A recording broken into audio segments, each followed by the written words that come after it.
Hey everybody, it's Marty here, and I couldn't remember the speakerphone joke. I I don't. Why don't you just use your name, man? I just My name is Anthony Martini. I dine to you. I would deny you that. No, speakerphone. okay. Anyways, so me and AJ here are going to review the Houndsworth arc. Yeah, the Houndsworth. I fucking Skyped it to you. Like Yes, but the I have a title. very bad memory. It's like right fucking open your chat, you asshole.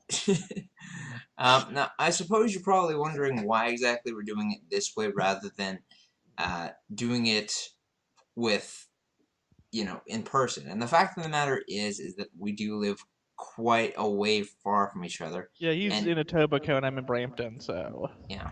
And also I don't have a driver's license. yeah. Yet. Yet. But And both my mother and grandmother are terrifying drivers, so I'm terrified of driving. my point is that while I do hope that we can shoot some more of the reviews in full video, this is how we're gonna have to do it just because we don't have to wait we don't want to have to wait like Yeah. weeks until seeing each other again to make those videos. But yeah, so today we're reviewing the Houndsworth arc. The most serious arc in a very serious show. Yeah, and I'm going cherry picking with Scooby-Doo. Tweet, tweet, tweet, tweet, tweet. So when I told you this was going to be a silly arc, did you expect it to be this silly, or is it sillier than you expected? Like, I'll say this much. The first episode had me actually very enthralled in what they were trying to do with the story. It was good. Yeah, Like, because it's a Scooby-Doo mystery that doesn't tell you right at the beginning it's a Scooby-Doo mystery. So, like, it's actually kind of a surprise when it turns out it was all fake. yeah, it And then was it good. ends with the classic, but maybe the creature was real. Via the creature just brutally fucking murdering the guy. Let me just say, my favorite moments in this episode, beyond Tanaka's very silly outfits, is Vinny's really good moment where he saves a dying dog, and No, it's I think very the dog nice. dies. Huh? I think the dog still dies. Yeah, he still dies, but it was still a nice moment. Yeah. Finny getting screen time, that's gonna happen again. I hope so. I'm positive. Vinny gets about as much. Finny gets as much screen time as Grill Sutcliffe. Don't worry, she'll get some time to shine in the next arc, and then I think I got a list of like what episode she appears in, but I don't think she shows back up after the next arc until the second last one. Yeah. In any case, good episode. Um, I do like. I don't know. I don't want to just go off on like all the things I like about it, but I do Go consider on, have unlimited times. I do consider the first two episodes to be decent with that a little bit of a silly aspect to it. The sinister Italian gentleman arc. Or do you mean this? Okay, I'm sorry. I was reading things, so I wasn't braining. I was pulling my brain two directions. Yes, he wasn't braining at all. Although the Italian villain arc would be way better named than the Black Butler and Red Butler arc specifically because there's no fucking Jack the Ripper till the end of that. The Black Butler arc. It's just Arc one one is episode. sinister Italian gentleman. The Italian Butler arc. But yeah, it was good. Like I don't know. I like after the last arc that we had reviewed, which was, let's be honest, it got pretty tense and depressing. I do kind of like that this one had at least a bit more humorous stuff in between it.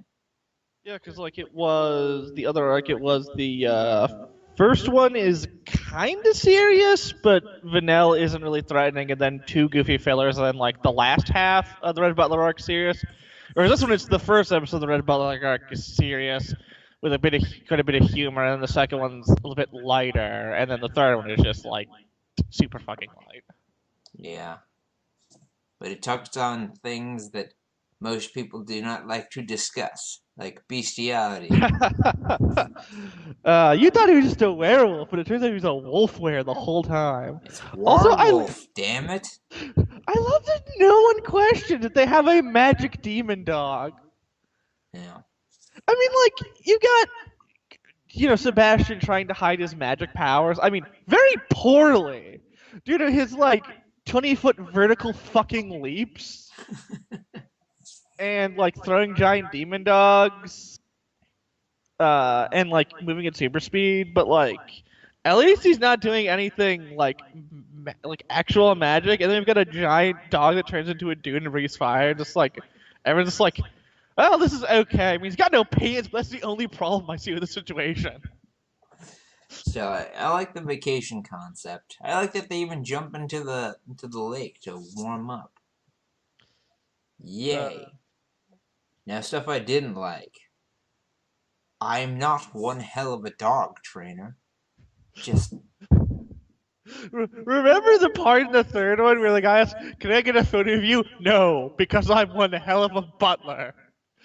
I told you he will just do it when it makes no sense in context. like originally I found it kind of humorous. I found it a level of humor that it's just okay. Little thing is gonna come up every now and then. That's fine. I don't care. He's got But to do it once a fucking episode. like he did that throughout.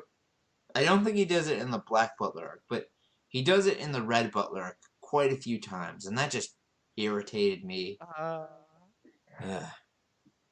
it's like his version of like the Family Guy. That's my mama. Mm. Like he's just trying to shoehorn it in, or like the I'll have what she's had. Like he's just trying to like shoehorn in a catchphrase with no idea of like how to contextualize the catchphrase. It's been revoked. That'd be so great if instead of doing the hell of a butler, he just always said that it's been revoked. But seriously, like I like the two episodes, and I find it so weird that like two episodes can have an entire arc in it. Because from my experience, arcs are at least a good like 5 or 10 chapters, depending on how serious the story Yeah, is. this is anime only. Um, Something I've been curious about though is like, so was the whole reason that CL went to that town just so that he could get a resort?